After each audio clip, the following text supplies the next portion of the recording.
샬롬! 일만하소의 전은호 목사입니다. 오늘은 구약성경 예레미야 29장 11절부터 13절 말씀을 묵상하겠습니다. 먼저 말씀을 읽어드리겠습니다. 여호와의 말씀이니라. 너희를 향한 나의 생각을 내가 아나니 평안이요 재앙이 아니니라. 너희에게 미래와 희망을 주는 것이니라. 너희가 내게 부르짖으며 내게 와서 기도하면 내가 너희들의 기도를 들을 것이요 너희가 온 마음으로 나를 구하면 나를 찾을 것이요 나를 만나리라. 아멘. 요즘 차를 타고 외곽으로 조금만 나가면 황금 들판을 심심찮게 볼 수 있습니다. 올해는 유독 비도 많이 내리고 바람도 많이 불고 날도 꽤 더웠는데요. 이 벼들은 그런 때가 언제 있었냐 싶게 아주 노란빛을 띠면서 아름답게 익어가고 있습니다. 이제 조금만 있으면 우리 밥상에서 햅쌀밥을 먹게 될 터인데요. 사실 이 햅쌀을 먹기까지 벼의 여정은 순탄치가 않았습니다. 보통 모내기는 6월 중순경에 하게 되는데요. 이 모내기가 끝나고 몇 주 뒤면 바로 장마가 시작됩니다. 놀랍게도 벼는 그 모진 장대비를 다 맞으면서 굳건히 논바닥에 뿌리를 내리고 버팁니다. 그래서 장마가 끝나고 나면 훌쩍 큰 벼를 볼 수가 있습니다. 그렇게 벼가 또 자라는가 싶은데 바로 얼마 뒤면 또 태풍이 몰려옵니다. 엄청난 바람에 이리저리 흔들리면서 이 벼는 버텨내고 어느 순간에 벼 이삭을 맺게 됩니다. 그게 다일까요? 아닙니다. 또 이제 이 벼는요, 뜨거운 장렬하는 태양빛과 또 도열병과 같은 각종 병충해를 이겨내야 됩니다. 그렇게 할 때 벼 이삭이 점점 익어가게 되는데요. 이처럼 작은 모종 하나가 쌀이 되기 위해서는 장마, 태풍, 뜨거운 햇빛, 그리고 각종 병충해 등을 다 이겨내야 하는 것입니다. 벼의 입장에서 그것들은 모두 고난인데요. 이 고난들을 통과했기 때문에 지금의 황금 들판을 자랑하고 있는 것입니다. 시편 119편의 시인처럼 벼들도 아마 이렇게 말할 것입니다. 고난 당하는 것이 내게 유익이라. 그렇게요.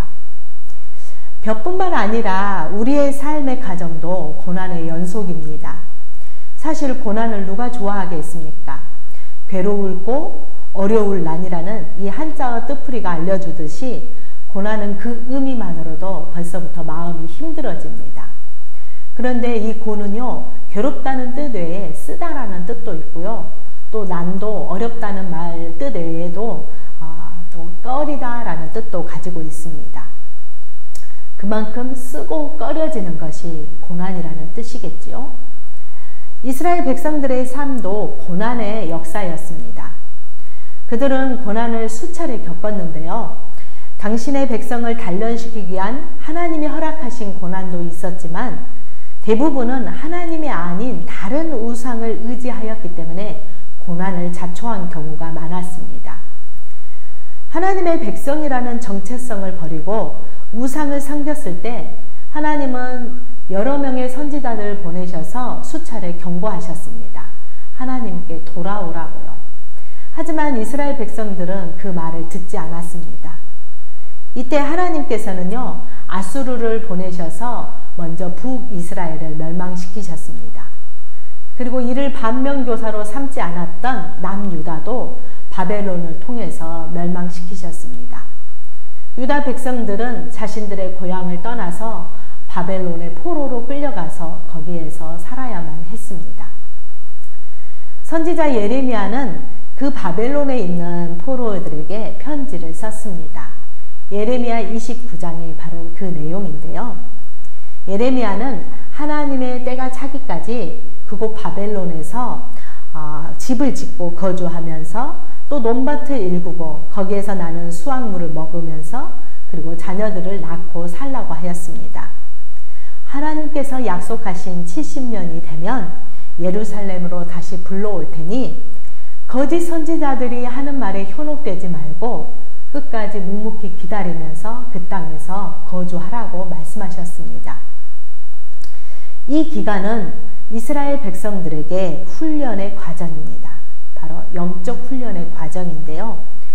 포로 생활이 단순히 죄에 대한 징계가 아니라 더 나은 신앙의 성숙을 위한 훈련의 과정임을 이 말씀은 알려주고 있습니다. 하나님의 진짜 마음은요, 우리가 재앙을 받아서 그것 때문에 하나님이 기뻐하시는 것이 아닙니다. 하나님의 진짜 마음은 우리에게 평안과 더 나은 미래와 희망을 주시기 위함에 있습니다. 고난 가운데 있을 때 우리가 주님께 부르짖고 기도하면 그 호소를 들어주십니다.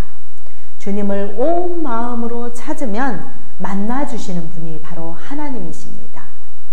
여러분 혹시 고난 가운데 있습니까? 말로 표현할 수 없는 고통을 겪고 계십니까? 또 육적인 고통으로 인하여서 심히 괴롭습니까? 물질적인 고난 때문에 지금 힘드십니까? 어떠한 고난을 당하고 계시든지 먼저 다른 방법을 찾으려고 애쓰지 마시고 하나님께 나와서 하나님의 이름을 불러보십시오. 온 마음으로 주님의 이름을 부르면 주님은 찾아오셔서 그 고난의 문제를 해결해 주실 것입니다. 정답은 하나님께 있습니다. 네, 오늘의 말씀은 여기까지입니다. 여러분 오늘도 샬롬.